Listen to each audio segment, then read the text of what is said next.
Enciclopedia de Leyendas Universales, escrito por Carlos Nadal Gaya. Leyendas de Roma.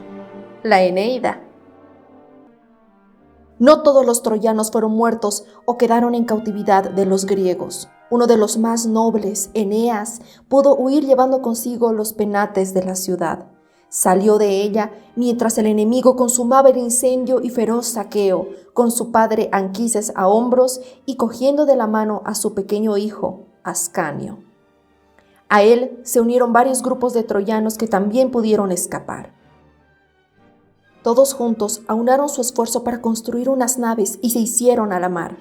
Primero, sin rumbo fijo, con la idea de buscarse una patria en Italia, ya que habiendo abordado costa griega, hallaron precisamente en ella a Helenus, hermano de Paris, que estaba allí como esclavo, y les predijo que el Lacio sería el fin de su viaje. No fue este parco de dificultades y penas. Tempestades, arrecifes, peñascos, salvajes de tierras inhóspitas, hicieron mella en las filas de los navegantes. Así pues, con gran alegría dieron con hombres civilizados al llegar a tierras del norte de África. Eran fenicios mandados por la reina Dido, gentes que habían escapado al odio vengativo del rey Pigmalión y buscaban allí una patria nueva. Estaban precisamente levantando una nueva ciudad con ahínco, la que con el tiempo fuera la famosa Cartago. Acogieron con buen ánimo a los recién llegados. La misma Dido hizo de Eneas un huésped digno y cariñosamente tratado desde el primer momento, tanto que lo que comenzó por ser una deferencia natural hacia quien como ella se había visto llevada por la fortuna a tan lejanas tierras sin posibilidad de volver a la patria, acabó por convertirse en un amor apasionado. Tampoco Eneas escapó a la seducción de la belleza y virtudes de Dido. La idea de refrendar la mutua estima con el matrimonio pasó muy pronto por su imaginación. Parecía no solo deseable para ellos personalmente, sino recomendable, por la unión que ello suponía de dos linajes ilustres y de las ramas desgajadas de dos pueblos gloriosos que fundidos habrían de dar en nueva tierra un retoño lleno de pujanza. Cartago se levantaría con mayor fuerza, con el ímpetu de una nueva savia generosa, la de Troya y la de Sidón. Solo detenía a Dido su condición de viuda de Siqueo, pero el anhelo de su corazón y los consejos de su hermana Ana hicieron el contrapeso necesario a los escrúpulos. La ciudad vivía días de suprema euforia. Diríanse alejadas tantas zozobras y desgracias. Los muros en llamas de Troya no habrían de ser mentados por los hijos de los hijos en interminables quejas a través de las generaciones. Las paredes recién levantadas de Cartago sembraban un futuro esperanzador en el surco profundo del recuerdo. Sin embargo, la realidad fue más hosca. Júpiter, dios de los dioses, había resuelto otra cosa. Tenía dicho a los troyanos que su fin era Italia. Deseaba hacerles tronco de la más gloriosa raza del orbe, la de los romanos. En sueños recibió Eneas el mensaje de la voluntad divina. Debía abandonar las costas africanas y reemprender viaje con sus naves. El héroe troyano comprendió que de nada le valdrían con Dido exigencias de sueños. Por tanto, decidió escapar de Cartago sin que ella se apercibiera. Previno a los suyos y una noche, preparadas las naves, embarcaron y emprendieron la fuga a toda vela. La desesperación de Dido llenó todas las medidas de lo concebible. Entre gritos ya quería ir en persecución del engañoso amante, o deshacíase en cariñosas frases para él. Iba en aumento su excitación contra la que nada podían las palabras de su hermana. Estaba como enloquecida. Dispuso unas honras especiales en un ara y se estaban preguntando todos con qué fin las llevaba a efecto cuando la encontraron muerta, atravesada por una espada con su propia mano. Mientras tanto, el héroe troyano bogaba ya con viento favorable hacia la tierra prometida. Surcaba aguas que recordaban la ruta de Ulises. dieron con la isla de los Cíclopes. Aún Polifemo vagaba por ella, ciego de su único ojo, incapaz de hacer ya daño alguno, pastoreando sus rebaños como buenamente podía. Precisamente allí se les apareció un hombre semidesnudo, famélico, con barbas y melena que se juntaban cubriéndole hasta medio cuerpo. Resultó ser un griego de la expedición del señor de Ítaca, un desgraciado que había quedado en la cueva del horrible gigante cuando todos escaparon de ella por la estratagema de los corderos. Pese a que podía haber sido uno de los que quemaron Troya, los recién llegados tuvieron compasión de él, llevándoselo consigo. Esquivaron el paso entre Escila y Caribdis, poniendo proa a Sicilia. Allí les acogió con mucha amabilidad el rey Acestes, que era de progenie troyana. A Eneas se le apareció la sombra de su padre que había muerto antes de llegar a Cartago. Le renovó la promesa de que en Italia hallaría tierra para sí y los suyos. Ya no tardaron mucho en alcanzarla, una vez hubieron abandonado Sicilia. La primera escala fue en Cumas. Debían consultar allí a una famosa sibila que les orientaría sobre su destino en aquella tierra. La sibila habló, sentada sobre un trípode, colocado encima de una grieta de la tierra que exhalaba humos adormecedores.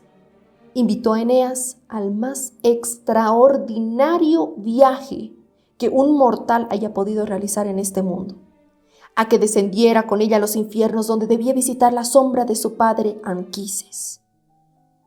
Eneas se resistía primero, creyendo que no era permitido a nadie regresar con vida del antro infernal. Pero la síbila le dijo que esta era la voluntad de los dioses. La hórrida morada de los muertos abría su boca en una cueva, para llegar a la cual era preciso cruzar un bosque espeso y tenebroso. Ante todo se hallaba el río Aqueronte. Un monstruo llamado Carón, barquero de una triste lancha, lo cruzaba, llevando en ella a las almas. Venía después una laguna apestosa, de aguas sucias y encharcadas, la Estigia, en que miles de muertos permanecían sumergidos en agua hasta las orejas. Pasada esta, 3 caminos conducían respectivamente a la ciudad de Dite, al Eliseo y al Tártaro. En la primera, que guardaba un perro de 3 cabezas llamado Cerbero, estaban encerrados, tras murallas fortísimas, los espíritus de quienes en vida habían cometido graves delitos, como asesinato de parientes, protectores, etc. En el Eliseo, jardín de las delicias, estaban los héroes y semihéroes, los más nobles. Finalmente, en el Tártaro, habitaban los dioses caídos por la enemistad de Júpiter. Eneas vio a su padre, quien le confió el destino que le esperaba. Así pues, en pos de éste tocó, a su regreso del infierno, en las costas del Lacio.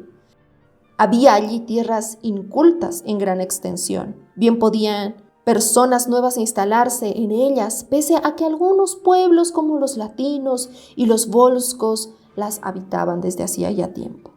Así lo comprendió el rey de los primeros latinos, quien además, como un oráculo había predicho que su hija Lavina se casaría con noble extranjero, vio en Eneas la posibilidad de confirmarlo. Sin embargo, no siempre las cosas se resuelven por el camino más sensato. Así ocurrió en este caso. Fueron primero las insinuaciones de la mujer de Latino, que su hija merecía cosa mejor que un expatriado desconocido. Luego, la ira de Turnus, noble señor de un pueblo vecino a quien se le había prometido a Lavina por esposa. Todo ello movido, azuzado, caldeado por Juno, esposa de Júpiter, que no podía ver con buenos ojos cómo resurgía la progenie de Troya, tan odiada por ella desde que Paris juzgó superior la belleza de Venus. Donde debía pues haber existido paz y concordia, estalló la guerra. Turnus armó a su pueblo, obligó a seguirle a los latinos y todos juntos se lanzaron contra el bastión recién construido de los troyanos. Precisamente viéndose amenazado Eneas, remontando el Tíber, había ido a ponerse en contacto con Evandro, rey de un pueblo enemigo de los latinos. Su bravura, sus dotes de mando hicieron mucha falta entre los suyos. Turnus los acosaba sin piedad en el campamento. En su asedio llegó hasta las naves y las hubiera incendiado sin dudar, si antes sus dueños no hubiesen tenido el rasgo de evitar tal afrenta hundiéndolas por sí mismos. La situación de los troyanos era apurada. Alguien tenía que avisar a Eneas. Se ofrecieron 2 de los más jóvenes del campamento, Niso y Euríalo, amigos entrañables que jamás se separaban. Salieron de noche cautelosamente. Aprovecharon la circunstancia de que el día anterior los enemigos habían celebrado una fiesta y estaban todos durmiendo, bajo los efectos de libaciones copiosas. Los hallaron tumbados por el suelo, inconscientes. Su espada tuvo en ellos blanco fácil, con una ira concentrada durante tantos días de asedio sin cuartel. Luego huyeron con rapidez por un bosque, pero con tal mala fortuna que no bien lo habían traspuesto, fueron sorprendidos por un grupo de jinetes que iban a reforzar a los asaltantes. Niso pudo ponerse a salvo en el interior de la selva, pero Euríalo fue apresado. Niso les acosaba desde los árboles a saetazos. Amenazaron entonces con dar muerte a Euríalo si no se entregaba a su vez. Tuvo pues que ceder, se acercó, le aprendieron y a continuación les dieron muerte a los 2 a puñaladas. Pese a todo, Eneas regresó al fin a su campamento, con abundantes naves y numerosos guerreros de Evandro. La guerra tomó mejor aspecto para los hijos de Troya. Por si fuera poco, Turno sufrió un engaño por parte de una deidad que se transfiguró en Eneas. Hizo como que era el héroe troyano que huía y al ir Turnos en su alcance se metió en una nave y cuando le tuvo dentro de esta, soltó las amarras. En vano buscaba ya en pleno mar Turnos a su enemigo. No había rastro de él. La pelea continuó con diversa fortuna. La presencia de Eneas no solo liberó a los troyanos de su cerco, sino que llevó sus armas al pie mismo de los muros de la ciudad enemiga. La lucha estaba por completo en manos de sus protagonistas, es decir, que ni la diosa Venus que protegía a los troyanos, ni Juno que favorecía a los latinos intervenían en ella. Así lo dispuso, a raíz de una disputa entre ellas, Júpiter, padre de todos los dioses. Se inclinaba por ello del lado de Eneas, aunque hubo un momento en que una flecha que nadie supo quién había disparado hirió en el muslo al héroe troyano. Tuvo que ser evacuado y Turnos reemprendió con nuevos ánimos el ataque. Si bien esto no fue por mucho tiempo, ya que pronto Eneas se reincorporó a la lucha. Como esta durase ya demasiado tiempo, Turnos y Eneas decidieron dirimirla en combate personal. Fue una pelea de gigantes, a la que asistieron atónitos los guerreros de uno y otro bando, si bien vieron que el troyano llevaba desde el principio las de ganar. Comprendiéndolo así, Juno suplicó a su esposo Júpiter que si la derrota de Turnos y los latinos era inevitable, que al menos concediese que los conquistadores no dieran su nombre a la nueva progenie que habrían de crear en aquellas tierras con el matrimonio de Eneas y Lavinia, y que no solo mezclaran su sangre a la de los vencidos, sino que además adaptasen su lengua y sus costumbres. Accedió el Dios Supremo.